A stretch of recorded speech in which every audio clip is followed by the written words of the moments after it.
Welcome to the Real Triathlon Podcast. I'm your host, Garrick Lowen, here with Nicholas Chase and Jackson Lund.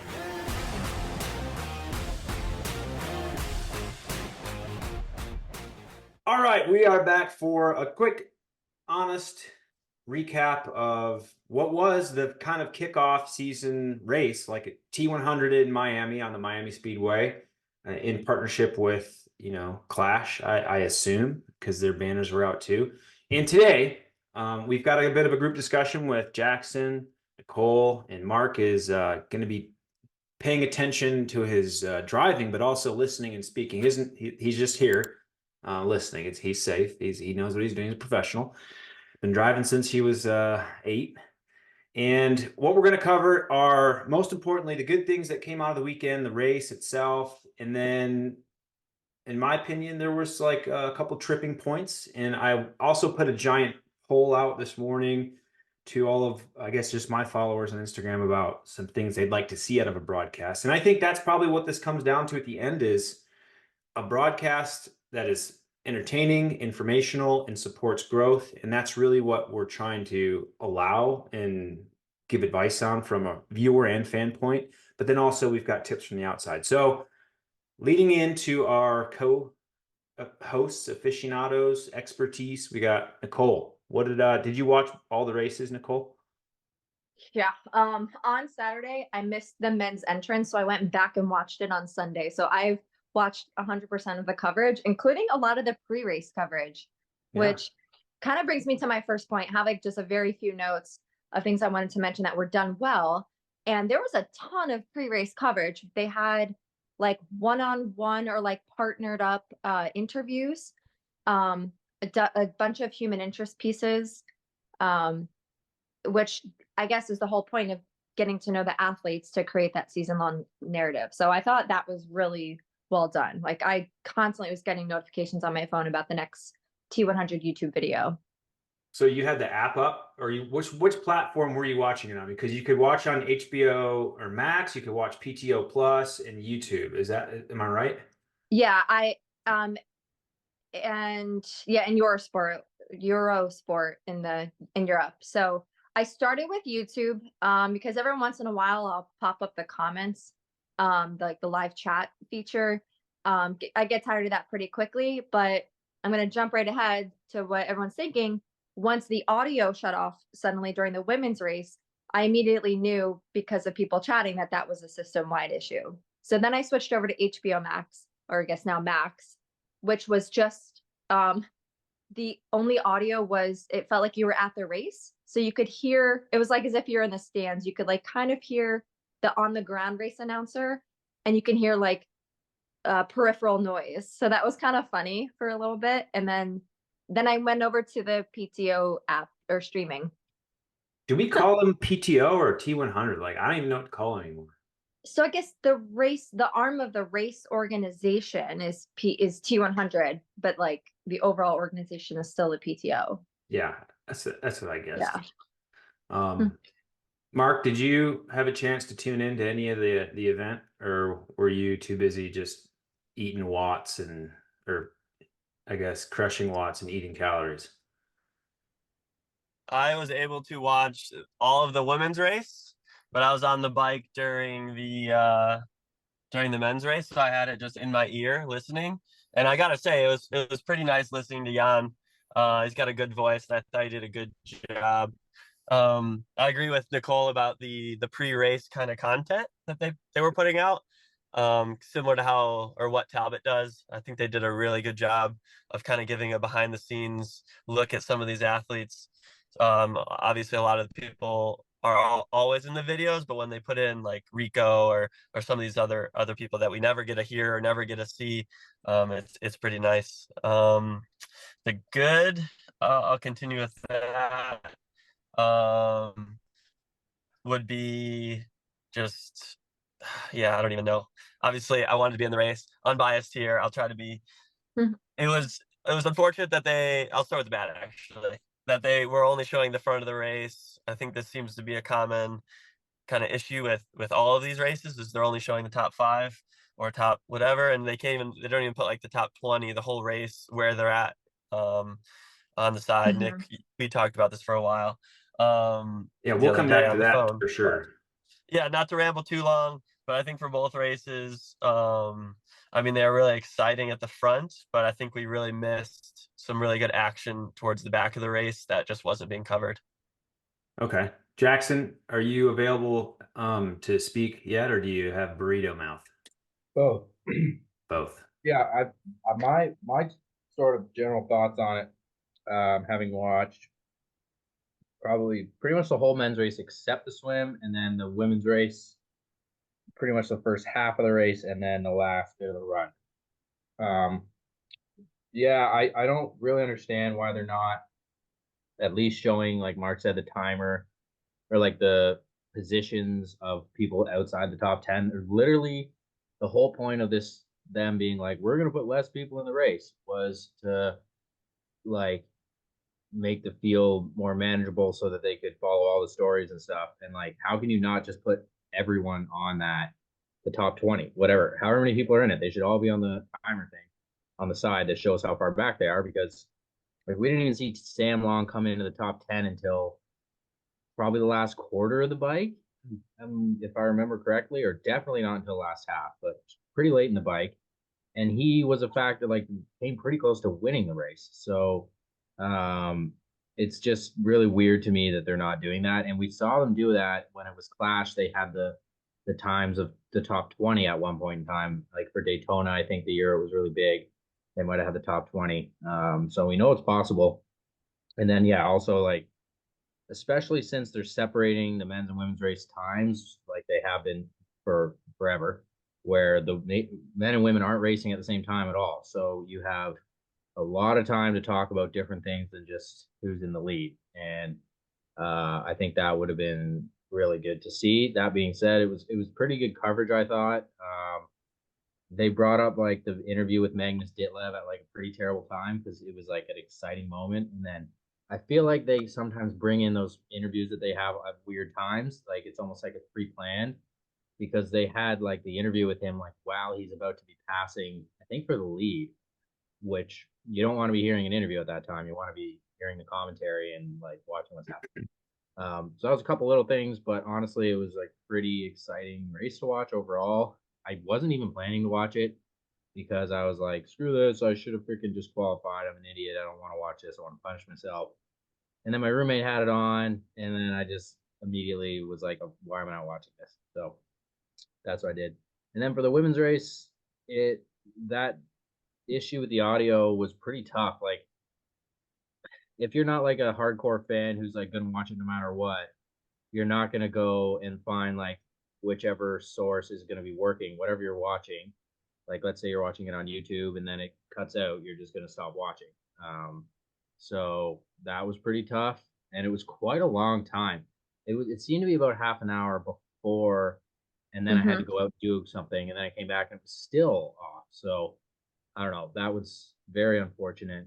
Um, but yeah, I didn't see the women's run too much, but I was super stoked to see India Lee win. I mean, I've been a huge fan of hers since 2021 70.3 Worlds, or 2022 With when Holly she Lawrence. got a penalty.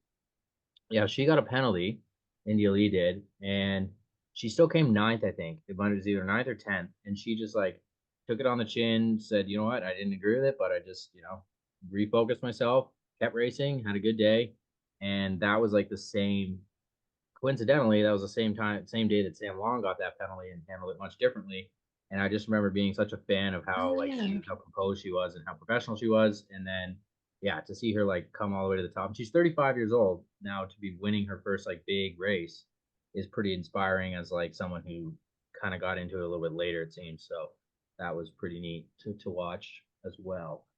Wow, there's hope for us in our mid-30s, huh? Yes. Plenty of You guys aren't in your mid 30s yet, Jackson. You're just hit 30. Yeah. Nicole and I I'm actually 26 at heart. I think Nicole's on the mid 30 and I'm on the tail end of 30. So frig off, and thanks for reminding me as always. So great overall, I guess, summations of kind of your individual experiences, why you decided to race, what you were watching and thinking, and those are all good things. Like anything that is pushing our sport forward, I think should be applauded. Any amount of money that's being put into our sport, we should get behind. And this is in no means anything but that.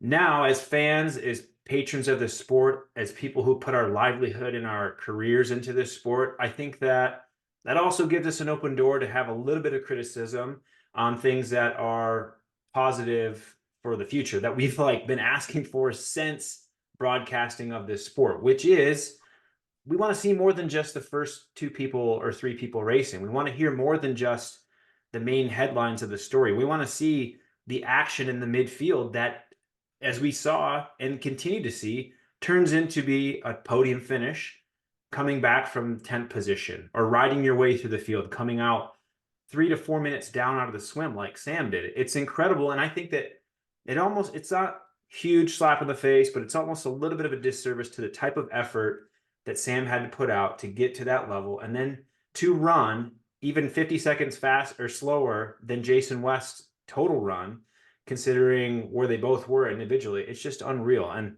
the women's race, we'll get to that, but that was just, for me, I felt, as a lover of the sport, I felt like really bad, like almost embarrassed, like for the women racing, because it made the sport look just really, it looked like it was a high school project. I guess that's the best thing I can say about it. So I want to know, Nicole, and I'll hop into these comments too that I have on from Instagram from the poll I did. But Nicole, what did you think, like overall, as a fan and lover of the sport? What are some like two critiques that you would have loved to have just seen more at all during the entire broadcast?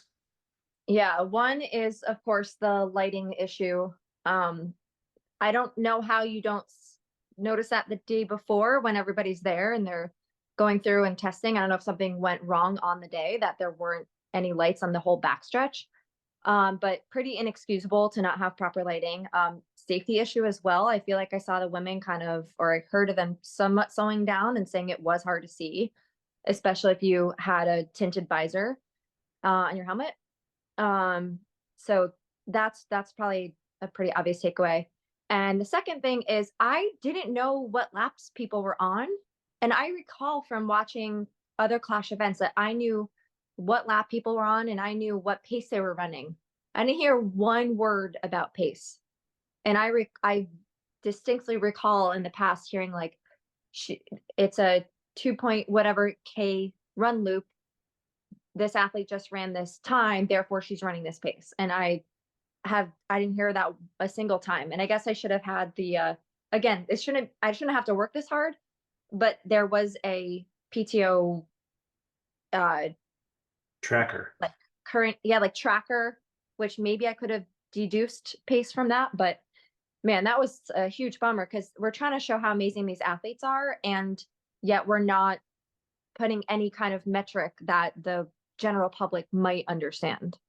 Yeah, those are good points. I think I heard a couple drops about speculations. Like Jan, of course, was carrying a lot of the show with amazing commentary. Like Jan was great. Jack Kelly even brought some good points in about kind of what the athlete should be feeling. Like he brought a lot of personal vibes into it, like the look on people's faces. Like it was really good on a lot of aspects. But yeah, I think the turning on HBO Max and going to a sport that I participate in a track I've raced on 3 times, being so proud that our sport is highlighted on such a platform, and then literally it's like pitch black. You can't see the women racing because it's darker on camera than it is in person, of course. There was no lighting in the midfield, and I had no idea what was happening because the commentary was off except for on PTO Plus. So it was so odd. I was like, that's why I was just like sad.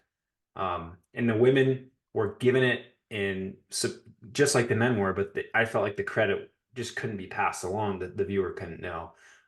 So Marc, you've been listening along. What 2 things would you have really loved to see just different from a viewer's perspective and an athlete perspective?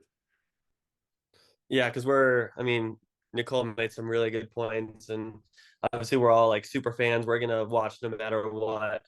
I think it would have been great to. I mean, they did touch on how the series works, didn't they? They did. Like, I Or think did they not touch on? They the did. Like NBC several times. commentator was, I think Rick was going back and like, okay, so this is the first race in the series. Here's how much you can win. So they did a decent job at laying out the points or the financials and then the Format. series. Mm-hmm. Sweet. Yeah, I mean, I guess if I was a fan, I guess I would definitely question the amount of like DNFs in the race. A lot of people probably chose to DNF simply because they're allowed to skip two or whatever, and they get those extra races in the series that like that they earned. Like as a contracted athlete, they get to choose or drop two races. Where some people like Leon crashed, finished still for 12th, so probably a decent amount of points. So I think they maybe touched on that, but I guess maybe talk about or even like go get a mic on some of these people and ask them why they didn't finish. Get some emotion out there instead of just speculating. And then from an athlete side, yeah, I guess it's unfortunate with the audio. And I feel like they could have done a bit better with the lights, but we're harping on that a bit much. Um, Unfortunately, it looks bad on us, but this is a course where I think done correctly that we could have had the best metrics out there. We could have had speed on them the whole time. Like this is a closed circuit, and that's what was so cool about this course. So unfortunately, they dropped the ball there because it's such a unique course where we have the ability to do all that data. But yeah, that's it from me. I thought the best part about it being so dark was I could actually see the individual athletes' race ranger lights when they were going by. I was like, oh, there's the blue light of race ranger. And then you could see some of it would like flash yellow or something like that. You could actually tell where they were. Yeah, there were no penalties, right? Yeah, I guess No there was drafting penalties. apparently. I don't know if that I technology, saw I saw one disqualification and that's it. and I still don't know why that athlete was disqualified. Did you all get any? Yeah, Georgia. She skipped a buoy. Mm-hmm. Okay. Yep. Honest mistake under She pressure. posted about it. Yeah. Yeah. Okay, Jack, She what do you said it think? was oh, Oh, you say, Mark. I want to sorry. hear it. I didn't see what you said. She said it was the sun just with how it was setting blocked the view of the buoy. I don't know if she skipped one or two or really how it worked. I think there was that one that was it was like more than it was like almost 180-degree turn. I'm not sure if it was that was the one she missed. She said it didn't cut off much, so it must have been where there was like two buoys near each other and she just missed one. But I mean, that's the easiest rule to call and to follow, right? You just gotta go around all the buoys. Yeah. All right, Snack. Well, that's some really good points that I won't repeat, but the one thing that I would still want to maintain, I've said this many times, I think they need more people in the races. You're gonna see like half the people don't have a good day or whatever, overheat or show up sick or just can't start. And so you really only have, yeah, half the field roughly who's having like a pretty good day where they're competitive and in contention. And if you just increase the field size, you're just going to have more people that are competitive. I think for sure. I mean, I obviously I can speak more to the men's side because I race the men. Like I know that all the dudes, like a ton of the dudes who aren't in the series, who are like ranked 20 to 40 range, could totally be competitive in the series and potentially have a podium finish with a good day. So I would like to see them do more people out in the race, even if it doesn't mean more contracts, maybe just more people like they have their whatever it is number of contracts, and then maybe they do 10 other people who aren't contracted who just have a chance to go and race. That would be the main thing that I think would sort of ensure exciting racing. Not that it wasn't exciting, because it for sure was, but I think that would just help. And yeah, I mean, obviously fixing all the issues that happened in the women's race, like that's pretty crazy that they had those. I did like how they put the women second. Usually they put the women first. I think that was cool to switch it up. And like normally that would make it less likely to have issues for the women, because usually if there's an issue, it's in the first race and they figure it out and then they fix it for the second race. So that was just really bad luck that happened. But yeah, I'd like to see. I mean, this is kind of off topic, but I'd like to see one of these races be like cold, because the PTO races have all been hot. Like, I don't think I can remember a single one that's been. Maybe the first Collins Cup was like kind of cool. That was about it. So it'd be interesting to see that dynamic. But the heat was an interesting factor, and it was crazy how Sam and Magnus managed it so well. So we'll see how that plays out in Singapore. But yeah, I don't really have any more critiques other than what everybody else said. So I'll just leave it at that. Well, Jackson, go ahead. I have a Mark. question for Jackson. Do you think that we would have seen less DNFs if, like, let's say we put 30 people in there, and we're talking about like number or like ratio of DNFs. If we didn't guarantee them like a contract, would we have seen more people finish? Yeah, like I don't know if contracting all the athletes is even the best way to do it. I honestly would love to see no contracts, all prize money, and just you show up and freaking race for it. If you're the best in the world, go get it. Like, I'm not giving you 200 grand just to come race. Like, go win the 200 fucking grand. Like, they will Mhm. they'll still do it.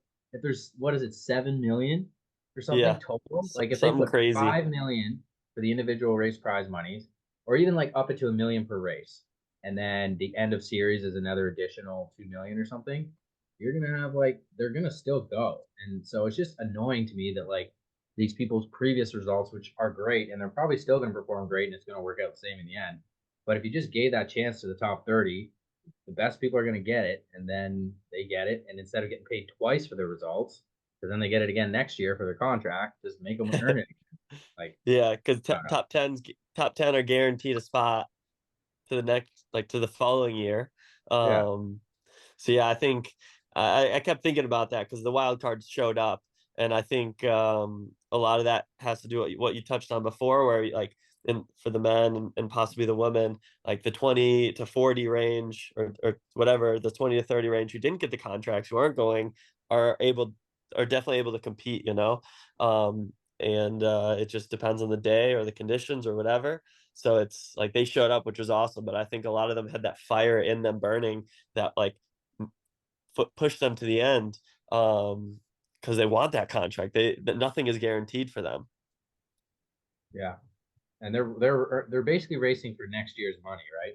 Because even winning a race isn't that much money.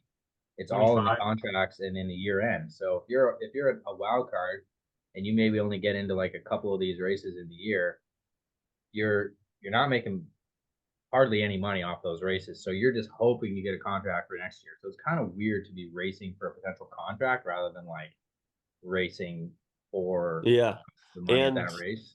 we're not sure how wild cards will work. Sorry to take a huge tangent here, but they could have just solidified themselves to try wild cards for the rest of the series, though.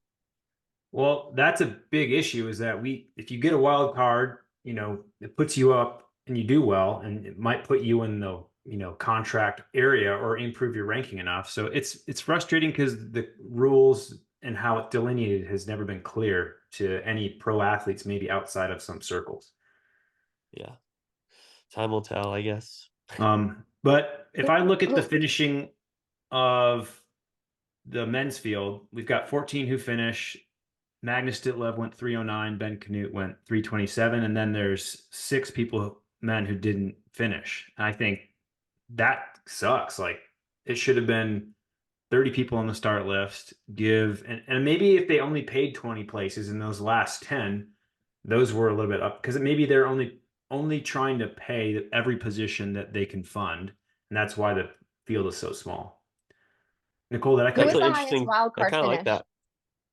What's that, Nicole? And who is the highest wild card finish? I meant to do some homework. Fourth for the men, Yeah, Oh, nice. Yuri.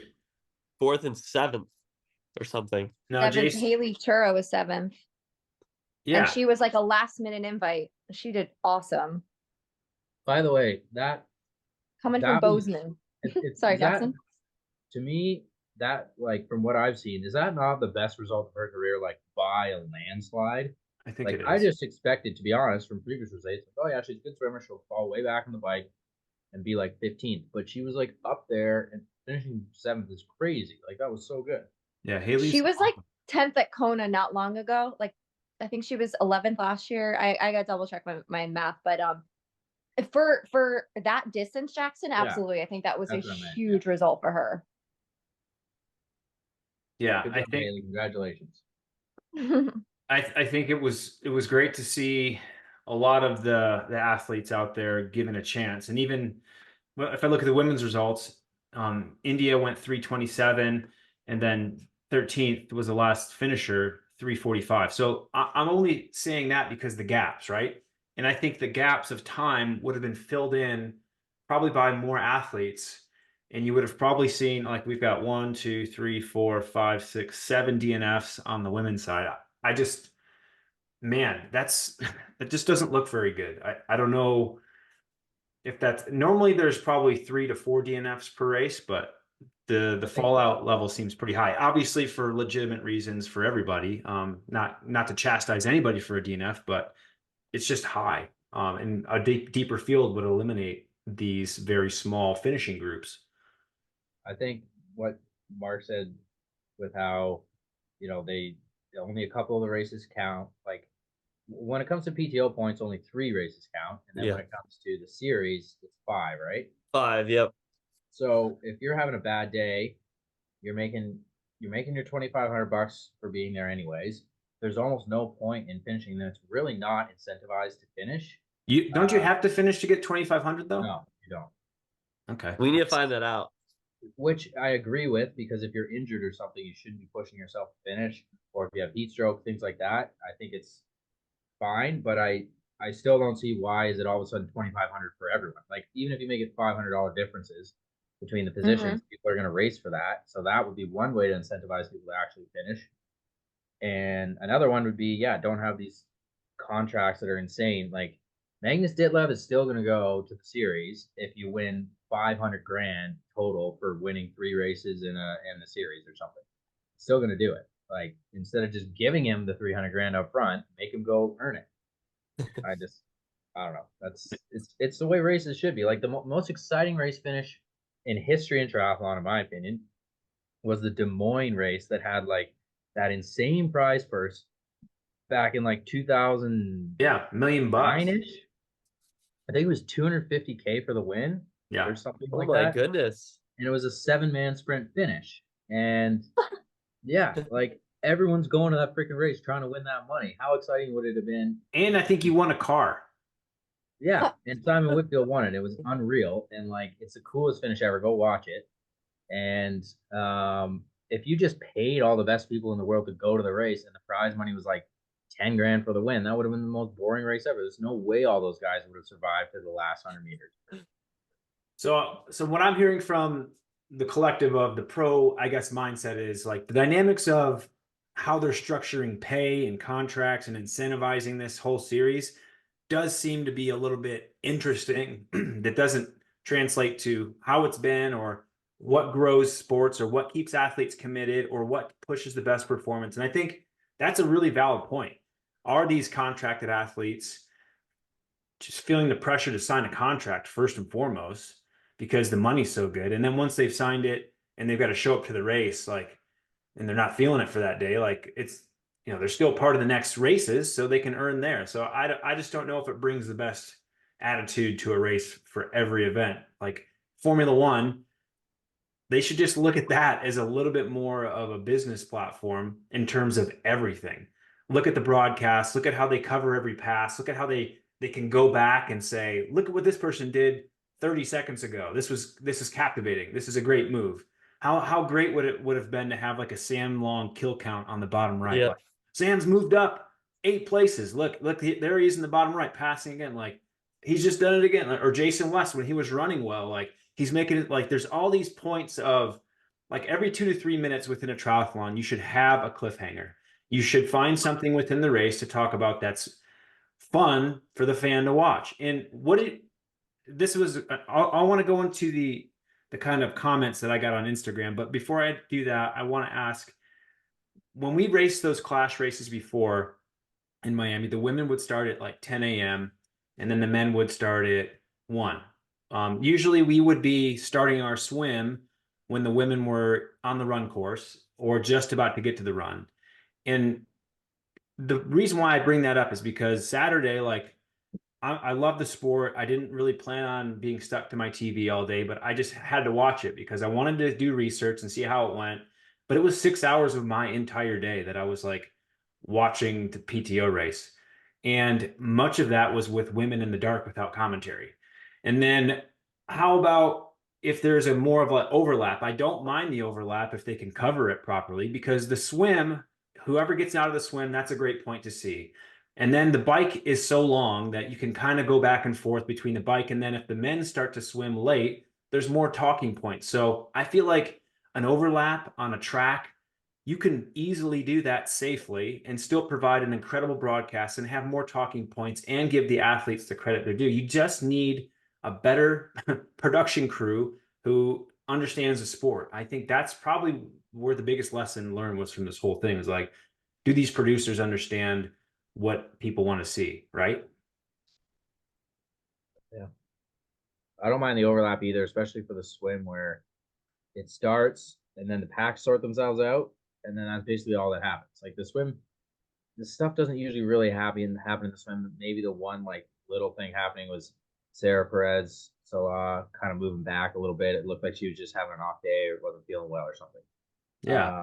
So like really you could just check in for a few seconds every couple minutes and be like, yep, this is still the groups. Oh, there's one person fell off the group, that kind of thing.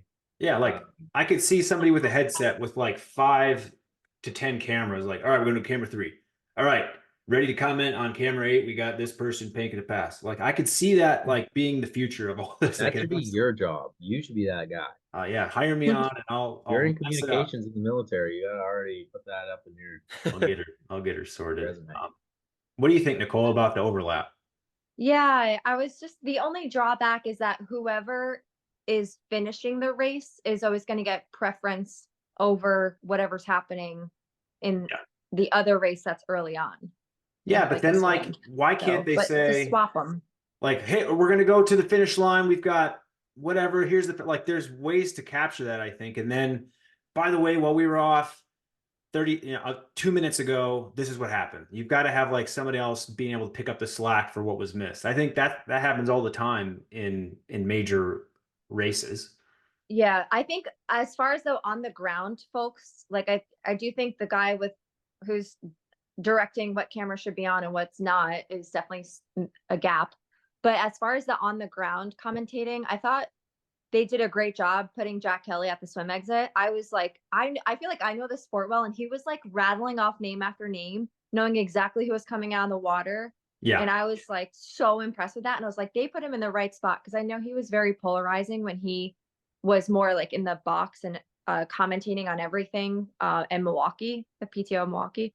And yeah, because he like predicted the race immediately. Yeah, he was, very superlatives as he's known for. But I thought they placed him at the perfect spot, and he was really helpful. Like we said, Jan was really helpful. So like I feel like the team and the people are there. It's just I think some of these other roles have gaps, and that I don't know anything about production, so I can't really say that. But well, I do like that. I think her name was Rachel or Rebecca, who was, what was the woman's Rachel. name?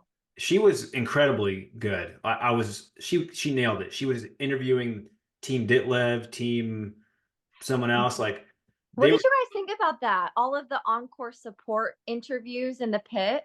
I thought it was sick. Like that's what people want to know. Like, what is this? What's been going on in their life? Like, Ditlev kicked his side of this bed the other day and broke his pinky or something. Like, nobody would have known that, and he was pissed, but he turned out fine. Like those are the cool, fun facts that everyone wants to know. Actually? No, I made that up. Oh, I feel like Jackie Herring recently kicked, and her pinky toe has been kind of fractured. So I do it every day, so it just reminds me. All right, so I'm gonna hop into some of these comments, and I'll rattle off some of them that are funny, and some of them are just more valid. Obviously, even Morgan Pearson. He wants, he wants more light. That's easy.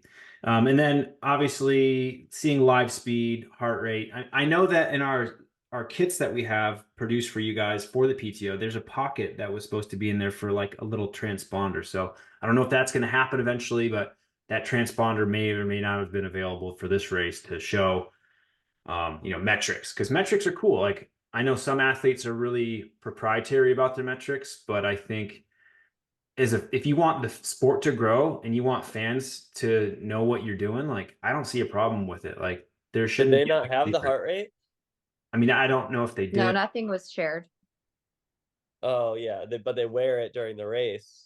At the PTO US Open, we had heart rate and then we had the GPS in the back. Yeah, and they were Oh. showing that then. They were like, right now she's running at X% of her threshold based on the threshold she's told us. Interesting. So there wasn't But any of maybe that. not this race. Yeah, I mean, in a speedway would have been great. Our dear Leslie Smith would have liked to seen a streaker come out. Of course. I mean, Holly was in a different Zoot kit than that's available. That was a prototype. That was sick, Prototype. right? Yeah. It was a sleeved bikini one, whatever I guess you call it. Yeah, it was like the Super League suit. Yeah, it looked like it was awesome. Someone said cheerleaders. Tim Don said lights. He'd like to have had lights. Let's see. We've got more lighting, and then maybe I guess I didn't notice this. Maybe some of you did. When Sam Laidlow was announced, it said it was Sam Long, although it was not. It was Sam. So that would have been nice to catch that one. Most people want to see more athletes seen on the ticker. Like I didn't see anything outside the top 10. I didn't know where anybody was in the top 20, who was gone, what the deficits were, where they were. Like if they have position, throw the map up there of the track and show where people are in position. That could be pretty easily be done. They want to see more than just the top 3 the whole time. Let's see. Someone wants to see me in a fist fight. You Could were you- race dad. Yeah, race Chad out there. Let's see. Who would be the scariest person to fight in the men's start? Probably Joe Skipper or Starkowitz. No, in this start list. Like Sam Long? Well, Magnus did have 6'5". Yeah, but Magnus Yeah. looks like he'd be like real gangly and like he's got those alien arms. Oh, slow twitch. Yeah, I think Sam Long would just because he doesn't feel the pain, like you could get some on him and then he would just stand there like, I don't feel this. I think it would be Sam, or there could be like a little dark horse in there. Who's the South African guy? I always face on his name. Bradley Weiss. Yeah, I think he can maybe know some ninja or something. Dude, I don't know why that guy is always like so chiseled and so like good looking. That guy's he's good. Speaking of that, someone put up there they'd want to see my abs out there. Can't do that. Let's see. Are these not Was that also randomized? Leslie? Was that So, Flacco? and then That also was not actually in there. He just wanted to say that. it's right here. I can show it to you. It Someone wanted to see athletes who are actually like struggling and actually pushing through and not stopping. Like I think showing the adversity, showing the vulnerabilities. I do think to your point, like when an athlete does pull off, hey, what's going on? Like why is it causing this level of pain that you had to get out of there? Let's see. Do you think they should interview them? Absolutely. Get a mic on them right away. Something. I mean, just to get a pulse or just send someone down there like, hey, what's going on? Who cares? Like they're getting paid whatever, 60K They are minimum. contracted. They can Yeah. say a few words about why they pulled out. That's the rule. If you're on a contract, you gotta be ready for the interview when you're DNFing. If you're a wild card, I don't think so. You should be able to just say F that. I'm not getting anything to be here, so I'm just gonna leave. Yeah, and they told me 2 days ago that I could show up, so I was like, all right. Yeah. I was at a family reunion, and now I'm here. Oh, last minute flights are $5,000. I don't care. Are you coming or not? Yeah, I think that's a bit tough. But anyways, those were most of the comments about where are athletes, what are they doing, what's happening in the actual race outside of 3 people. I think I don't think those are really tough demands. Like those are pretty easy to fix. I have felt like that for the last 4 years. Yeah. Did Well. any of you ask anyone else in your households? Like, my favorite thing is to ask a non-endemic triathlete, or a non-endemic person, what they think of like the Like a NARP? broadcast. You're asking NARPs. Or a What's NARP muggle. stand for? A non-athletic regular person. They could be, Yeah, they could be an athlete, but just not a triathlete. True that. A gym bro. Yeah. Jim, bro. So what did you get on your questions? Did you get any? Oh, yeah. I asked my boyfriend, who obviously likes triathlon because I do it, but otherwise would never ever watch it. And but he'll watch like every cyclocross race and every big stage race in the classics, and he was just like, this is laughable. Like, I don't understand why the production is not up to par. Like, you're in a race course, you're in a closed circuit, and yet still. So he is pretty harsh on it. Yeah, my wife was like, when it's on screen and there's 4 athletes in a row and they're talking about them, like, I don't know who each of these athletes are. I can't see their numbers. I don't know what the kits Oh, good look like. point. And if you could just put like a floating name over each athlete, like that could help, show who's who. Yeah, and in the classics, they break down the groups. They got the yellow jersey group. Yeah. So that could be the front group, or the Sam Laidlow group, or the Magnus group, and you got the chase group that's plus whatever a minute down, but they're moving at this speed. Like, it'd be so easy to have that. And I think we're obviously talking a lot on the negatives. Obviously, they did a lot of good positives. It was an exciting race, I thought, but this course in Miami was where they could have really done all of these amazing things because it's a closed circuit. Yeah. Drones. I think they used all their tech as if it was a course that was like 10K laps, like the other ones are going to be. So they were still using that like speedometer sensor thing, which wasn't very useful because it's so technical that like somebody might have been going 30 around a turn, 30 kilometers an hour, even though they're actually hauling ass and Right through. So that technology wasn't really good for this course, but they still tried to use it. And then they could kind of see that it wasn't that useful, so they didn't commentate on it much. And they should have just had like, they did this 500-meter section 2 seconds quicker than the leaders or something. That would have been better. Yeah, because they showed it once. I think that was when I was watching, and they didn't even talk about it. It was just on like the upper part of the screen with like Lucy she was going like 10K an hour faster or something, but it was clearly because she's just in a different part of the course. Yeah. Probably the part that was dark.